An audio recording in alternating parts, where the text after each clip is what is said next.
Good morning and जय हिंद बच्चों, कैसे हैं आप लोग। आप सबका स्वागत करती हूं मैं शशि द्विवेदी, आपके अपने चैनल जिसका नाम है शशि की पाठशाला।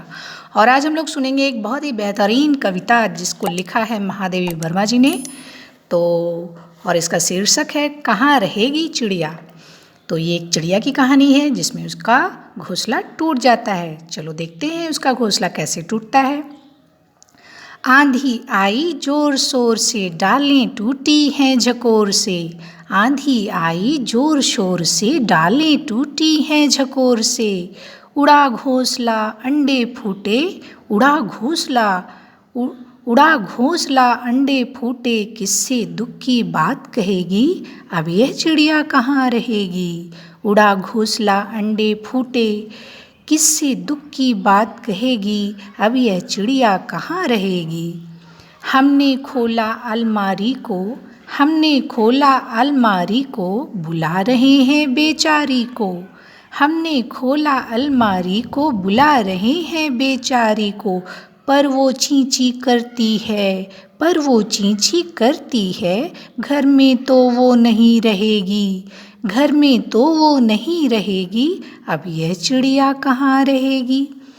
घर में पेड़ कहाँ से लाएं, घर में पेड़ कहाँ से लाएं। कैसे यह घोंसला बनाएं, कैसे फूटे अंडे जोड़ें, कैसे फूटे अंडे जोड़ें। किससे यह सब बात कहेगी, अब यह चिड़िया कहाँ रहेगी, अब यह चिड़िया कहाँ रहेगी।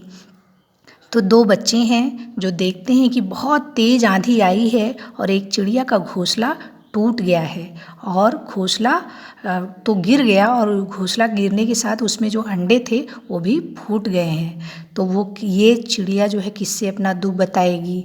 अलमारी में खोले हैं बच्चे और उसमें बुला रहे हैं कि आ जाओ, लेकिन वो तो अलमारी में नहीं रहेगी, घर के अंदर नहीं रहेगी, तो कहाँ रहेगी। वो चिड़िया क्या सोच रही है उस अंडे फूटे अंडे को देखकर कि कैसे उसको हम जोड़ेंगे, कैसे उसको हम सही कर पाएंगे। तो बच्चों अच्छी है ना कविता। और इस कविता को लिखा है महादेवी वर्मा जी ने। तो चलिए हम लोग महादेवी वर्मा जी के बारे में थोड़ा सा जान लेते हैं। महादेवी वर्मा जी का जन्म फर्रुखाबाद में, उत्तर प्रदेश के फर्रुखाबाद में 1907 में हुआ था। महादेवी वर्मा जी को आधुनिक युग की मीरा कहा जाता है। उन्होंने साहित्य की विविध विधाओं पर लेखनी चलाते हुए हिंदी साहित्य को समृद्ध किया है। बहुत सी अच्छी अच्छी कविताएं, कहानियाँ, सब कुछ लिखा है। उन्होंने कई तरह से लेखन का काम किया है। उनकी कुछ रचनाएं हैं निहार, रश्मि, नीरजा, सांदगीत, दीपशिखा, पथ के साथी, श्रृंखला की कड़ियाँ इनकी प्रमुख कृतियाँ हैं। इनका निधन प्रयागराज में सन 1987 में हुआ।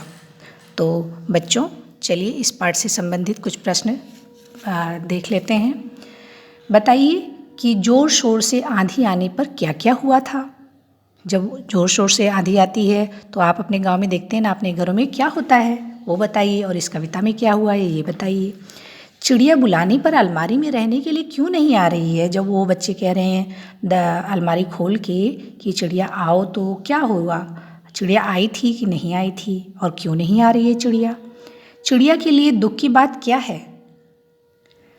तो बच्चों इस कविता को पढ़ो और सुनो और इन सवालों के जवाब दीजिए और सोच विचार कर ज़रा हमें बताइए कि आप किसी पेड़ के नीचे हों और ज़ोर की आंधी आ जाए तो आप क्या करेंगे।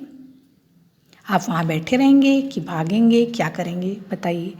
जिसका घोंसला उड़ गया हो, आप इस चिड़िया की मदद के लिए क्या क्या करेंगे। अगर आपके आसपास ऐसा हुआ होता तो आप क्या करते। आंधी आने पर चिड़िया के अलावा और कौन कौन से जीव जंतु दुखी हुए होंगे। जब खूब तेज़ आंधी आई होगी तो क्या कौन कौन दुखी हुआ होगा।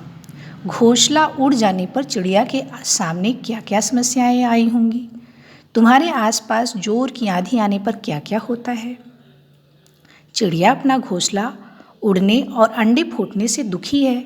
उसका दुख यह भी है कि अपना दुख किससे कहेगी। क्या आपको कभी ऐसी घटना याद आती है जब आप दुखी हुए हों, उस घटना को बताइए। और आप अपने दुख को किससे कहते हैं। आप हमसे कहते हैं, आप लोग अपने कोई भी परेशानी हमसे कह सकते हैं, कहेंगे ना। तो ठीक है बच्चों, इस कविता को आप लोग पढ़िए और इसका चित्र भी बनाइए और इन प्रश्नों को सोचिए और जवाब दीजिए। फिर मिलेंगे हम लोग एक बहुत अच्छी कविता के साथ। ठीक है बच्चों, और ऐसी मिलती जुलती अगर कविता आप बना सकते हैं तो बनाइए। जैसे आधी आई जोर शोर से, ऐसी मिलती आधी में क्या क्या होता है ये सब सोच सोच के ज़रा हमें लिख के बताइए। आधी आती है तो क्या होता है, आधी के बाद पानी बरसता है कि नहीं बरसता है। तो बच्चों फिर मिलेंगे हम लोग बहुत ही प्यारी किसी कविता या कहानी के साथ। तब तक आप लोग पढ़ते रहिए, मुस्कुराते रहिए। बाय बाय बच्चों, थैंक यू।